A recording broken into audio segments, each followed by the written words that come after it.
Tuhan bersamamu dan bersama rohmu. Inilah Injil suci menurut Matius.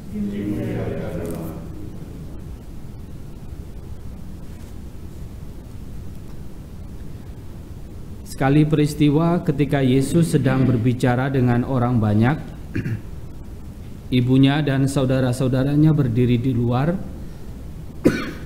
dan berusaha menemui dia.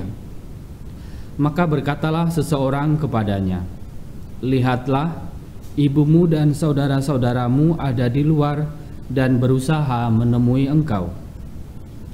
Tetapi Yesus menjawab kepadanya, "Siapakah ibuku dan siapakah saudara-saudaraku?" Dan sambil menunjuk ke arah murid-muridnya, ia bersabda, "Inilah ibuku, inilah saudara-saudaraku. Sebab siapapun yang melakukan kehendak Bapa-Ku yang di surga, dialah saudaraku, dialah saudariku, dialah ibuku." Demikianlah sabda Tuhan. Terpujilah Kristus.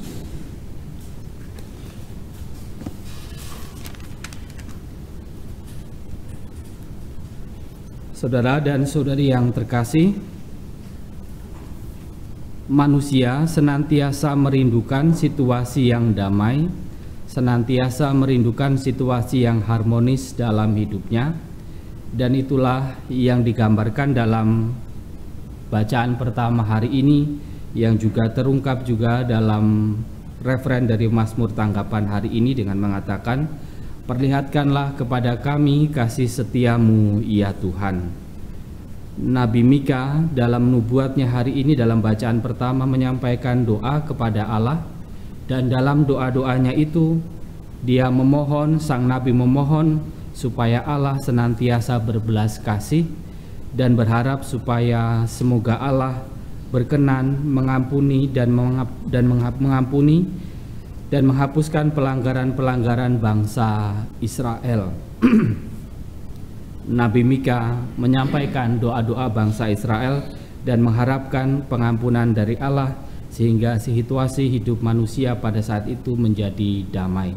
Tetapi dalam bacaan Injil hari ini digambarkan bagaimana salah satu menjadi syarat yang damai menurut saya adalah bagaimana kita menyadari posisi kita sebagai keluarga Allah, dan pada akhirnya bagaimana ketika kita memposisikan diri kita sebagai saudara-saudara Tuhan Yesus, kita juga diundang untuk berjuang, mau mendengarkan apa yang menjadi harapan, apa yang menjadi kehendak Allah dalam kehidupan kita. Itu adalah situasi, adalah syarat bagi manusia, bagaimana kita bisa hidup berdamai. Dalam kehidupan kita pada masa ini, kalau kita ingin mendengarkan kehendak Allah dalam kehidupan nyata, kita bisa belajar dalam situasi sosial yang saat ini sedang kita hadapi, yang saat ini sedang kita jalani. Kalau banyak ilmuwan yang mengatakan bahwa lingkungan hidup kita sedang tidak baik-baik saja, ada banyak kerusakan, ada banyak permasalahan, bahkan hidup manusia juga terancam oleh mikroplastik misalnya. Maka pada akhirnya manusia diundang untuk hidup lebih ramah dengan lingkungan. Itulah bagaimana pada akhirnya kita mendengarkan apa yang menjadi kehendak Tuhan lewat para peneliti, lewat para ilmuwan yang mengharapkan bahwa situasi dunia menjadi lebih nyaman, menjadi lebih nyaman untuk dihuni kembali. Kalau dalam situasi sosial kita misalnya, akhir-akhir ini banyak kasus korupsi yang terungkap, dan kita tahu bahwa korupsi itu menimbulkan kerugian yang tidak sedikit untuk negara, merugikan banyak orang, dan pada akhirnya juga menimbulkan emosi di antara masyarakat. Maka pada akhirnya dari sana kita bisa belajar bagaimana kita diundang, dipanggil, diingatkan kembali untuk hidup dengan jujur.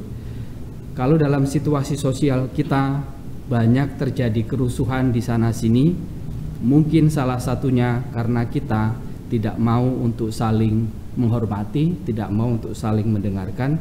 Maka pada akhirnya kalau terjadi kerusuhan di sana sini, kita diundang untuk semakin menghormati pandangan orang, menghargai pendapat orang, dan berjuang juga untuk lebih mendengarkan apa yang menjadi harapan orang-orang di sekitar kita dan kemudian mendiskusikannya menjadi lebih baik lagi. Saudara dan saudariku yang terkasih, bacaan-bacaan hari ini menggambarkan kepada kita bahwa manusia senantiasa mengharapkan situasi yang damai dalam hidupnya, dan dalam doa-doanya manusia mengharapkan bahwa Allah berkenan mengampuni dosa-dosa manusia. Tetapi dalam bacaan Injil hari ini Tuhan Yesus memberikan syarat kepada kita bahwa ketika kita ingin hidup damai, ketika kita ingin menjadi saudara-saudara Allah, maka kita diundang untuk mendengarkan apa yang menjadi kehendak-Nya. Dan bagaimana kita mendengarkan kehendak Allah? Kita bisa belajar dari situasi nyata yang kita hadapi, entah itu lingkungan hidup kita, situasi sosial kita, ataupun dalam kehidupan nyata yang saat ini kita saksikan, yang saat ini kita rasakan, yang saat ini juga sedang kita jalani. Semoga dengan memperhatikan apa yang terjadi dalam kehidupan kita, harapan-harapan kita, dan dalam doa-doa kita untuk mengharapkan situasi yang damai, Tuhan senantiasa menunjukkan jalan dan menguatkan setiap langkah dan perjuangan kita menuju kedamaian itu. Kemuliaan kepada Bapa dan Putra dan Roh Kudus, seperti pada permulaan, sekarang, selalu, dan sepanjang segala abad.